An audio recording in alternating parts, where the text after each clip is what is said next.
श्री सद्गुरु देवाय नमः। भाइयों बहनों, यह मानव शरीर यूं ही नहीं मिल जाता। यह 84 लाख योनियों में बार बार जन्म लेने और मरने के चक्र के बाद भगवान की विशेष कृपा से प्राप्त होता है।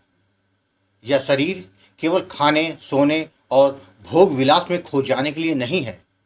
यह शरीर एक साधना का साधन है, ईश्वर को पाने का माध्यम है।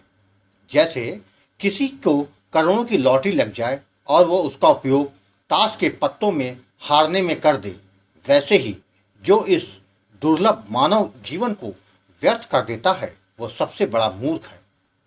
इस संसार में विषय वासनाएं जैसे धन, सुख, मान सम्मान, रिश्ते सब क्षणिक हैं, लेकिन हम इन्हीं में डूबे रहते हैं और जब समय निकल जाता है तब पछताते हैं। संत जन कहते हैं कि इस बार मानव योनि मिल गई है, अगली बार कब मिलेगी कोई नहीं जानता। इसका अर्थ यही है कि अब जो अवसर मिला है उसे खोया तो फिर पता नहीं कब मिलेगा। इस नाम जप का बहुत महत्व है। नाम जप करोगे तो कुछ करने की जरूरत ही नहीं पड़ेगी। यह बात 100% सत्य है। नाम जप भगवान की वह कृपा है जो हमें हर संकट से पार कर सकती है। कलयुग केवल नाम आधारा, सुमिर सुमिर नर उतर ही पारा, ये रामचरितमानस में कहा गया है।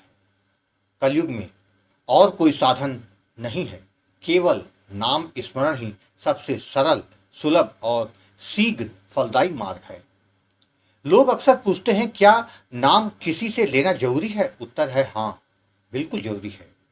जैसे डॉक्टर की सलाह के बिना दवा लेना कभी कभी हानिकारक हो सकता है, वैसे ही गुरु के बिना आध्यात्मिक मार्ग पर चलना भटकाव भरा हो सकता है। गुरु आपको उचित नाम प्रदान करते हैं, वह आपको जप की विधि और नियम सिखाते हैं, वह आपकी दृष्टि को सांसारिक से ईश्वर की ओर मोड़ते हैं और अंततः वही आपको ईश्वर से मिला देते हैं। गुरु को अपमानित करना, उन पर संदेह करना या उनके वचनों की अवहेलना करना, ये अत्यंत गंभीर अपराध होता है। भगवान क्षमा कर सकते हैं, लेकिन गुरु अपराध का दंड कई जन्मों तक भोगना पड़ता है। काक भसुंडी जी इसका प्रत्यक्ष उदाहरण है।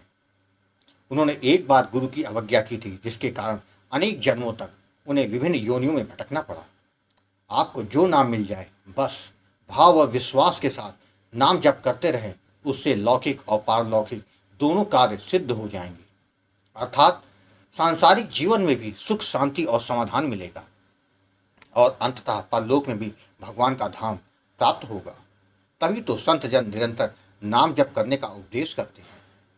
जो लाभ नाम जप से मिलेगा वह किसी और साधन से नहीं मिलता। तभी तो नाम जप की महिमा अनंत है। आज जो कथा यह दास सुनाने जा रहा है वह इसी पर ही आधारित है, जिसे बिहार से अनुज जी ने भेजी है, जिसे सुनकर आप भी भाव से भर जाएंगे। वही कथा यह दास सुनाने जा रहा है। इस कथा को जानने के लिए इस वीडियो को आखिर तक अवश्य देखिएगा। इसके साथ ही यदि आप राम नाम के प्रताप से जुड़ी सत्य कथा का आनंद लेना चाहते हैं तो हमारे दूसरे चैनल गोकुल भवन अयोध्या को जरूर देखें। मेरा नाम अनुज है, मैं बिहार का रहने वाला हूँ। हमारे परिवार में कुल 4 सदस्य थे। मेरे माता पिता, मैं और मेरी छोटी बहन। मेरी उम्र लगभग 26 वर्ष है। मेरे पिताजी एक सरकारी कर्मचारी हैं। वे एक रेलवे में कार्य करते हैं। वे एक सीधे साधे धार्मिक स्वभाव के मेहनती इंसान हैं। मेरी माँ भी बहुत श्रद्धावान और भक्ति में रमी हुई महिला थी। कह सकते हैं कि ईश्वर भक्ति हमारे घर की मिट्टी में भी घुली हुई थी। माँ अक्सर ठाकुर जी के भजन में ही लगी रहती थी और पिताजी पास के मंदिर में जाकर पूजा पाठ किया करते थे। इस धार्मिक वातावरण का गहरा असर मुझ पर और मेरी बहन पर भी पड़ा। हमारा बचपन काफ़ी संघर्षों से रहा। आर्थिक स्थिति बहुत अच्छी नहीं थी। पिताजी ने अपने जीवन का बड़ा हिस्सा अपने परिवार, विशेषकर अपनी बहनों की जिम्मेदारियों को निभाने में लगा दिया। तीनों बहनों की शादी में उन्होंने भारी कर्जा ले लिया था।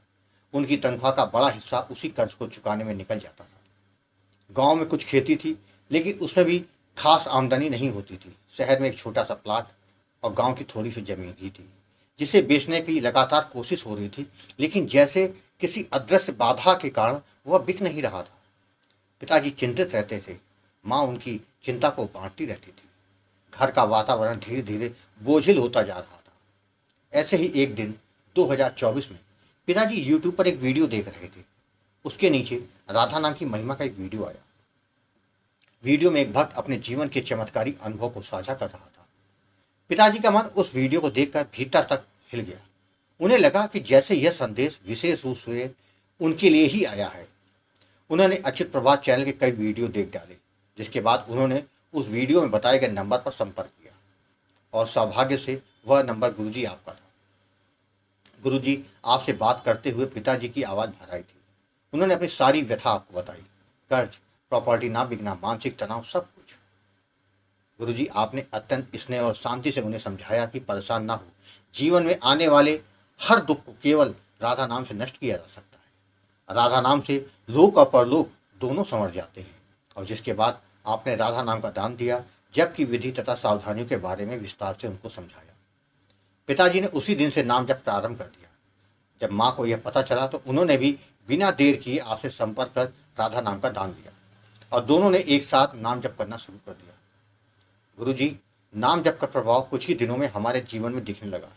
पहले माँ और पिताजी की नींद गहरी और शांति भरी होने लगी। फिर चिंता कम होती गई। उनके चेहरे पर एक विशेष तेज दिखने लगा। 5 महीने बीते थे और फिर वह दिन भी आया जिसका हम वर्षों से इंतजार कर रहे थे। हमारी दोनों प्रॉपर्टियां बिक गई। ना कोई रुकावट, ना कोई दिक्कत, जैसे राधा रानी ने स्वयं उन अड़चनों को दूर कर दिया हो। हमने तुरंत सभी कर्ज चुका दिए। घर में बरसों बाद शांति और आनंद का माहौल हो गया। माँ और पिताजी की आंखों में खुशी के आंसू थे, पर वे आंसू बोझ के नहीं थे, आभार के थे। मैंने और मेरी बहन ने यह सब देखा और अनुभव किया। अब हमें कोई संदेह नहीं रहा था कि यह केवल नाम की शक्ति थी जिसने हमारे जीवन का अंधकार दूर किया था। हमने भी गुरुजी आपसे नामदान लिया और जप करना प्रारंभ कर दिया। हमारा जीवन धीरे धीरे भीतर से बदलने लगा। मन में स्थिरता, आत्मविश्वास और अद्भुत शांति रहने लगी। परिवार पहले से अधिक एकजुट और शांत हो गया। मार्च 2025 में माँ की तबीयत थोड़ी बिगड़ने लगी। उनका इलाज अस्पताल में चलने लगा, लेकिन माँ ने जप नहीं छोड़ा। वह हर समय माला लिए बैठी रहती थी। कभी मंद स्वर में राधा राधा का जप करती तो कभी आंखें मूंद कर मुस्कुराती। हम लोग व्यस्त थे दवा, डॉक्टर और देखभाल में, लेकिन माँ की साधना निरंतर चलती रही। अप्रैल 2025 की बात है। एक दिन माँ ने पिताजी को पास बुलाया। उनका चेहरा शांत, आंखों में दिव्यता और होठों पे मुस्कान थी। उन्होंने पिताजी का हाथ पकड़कर कहा, सुनो, राधा रानी मुझे लेने आ गई है। अब मैं जा रही हूँ। तुम लोग गुरु जी से मिले नामदान को पूरे विश्वास और भाव के साथ करते रहना और धीरे धीरे तुम सब भी मेरे पास आ जाना। अगर मुझसे कभी कोई भूल हुई हो तो हमको क्षमा कर देना। अब मैं जा रही हूँ। और राधा राधा कहते हुए उन्होंने, मेरी माँ ने अंतिम सांस ले ली। गुरुजी, वह क्षण शब्दों में बताया नहीं जा सकता। कोई चीख नहीं, कोई डर नहीं, जैसे उनकी आत्मा किसी दैवी विमान पर बैठकर राधा रानी की गोद में समा गई हो। उनकी मुस्कान अंतिम सांस तक बनी रही। हम सब स्तब्ध थे, दुखी तो थे, पर साथ ही भीतर से कोई कह रहा था, वो राधा रानी के पास गई है। आज माँ हमारे साथ नहीं है, लेकिन उनकी ऊर्जा, उनका विश्वास और उनका राधा नाम का जप हर कोनों में गूंजता है। मैं जब भी आंखें बंद करता हूँ, माँ को राधा रानी की गोद में देखता हूँ, मुस्कुराती हुई, शांत और मुक्त। अब हमारी साधना और अधिक गहरी हो गई। हम जानते हैं कि यह जीवन राधा नाम के बिना अधूरा है। माँ के जाने के बाद हमारा नाम जब चलता रहा, बल्कि पहले से अधिक भाव और समर्पण के साथ। गुरुजी, आपकी कृपा और राधा रानी के नाम की महिमा का यह कर्ज हम कभी नहीं चुका सकते।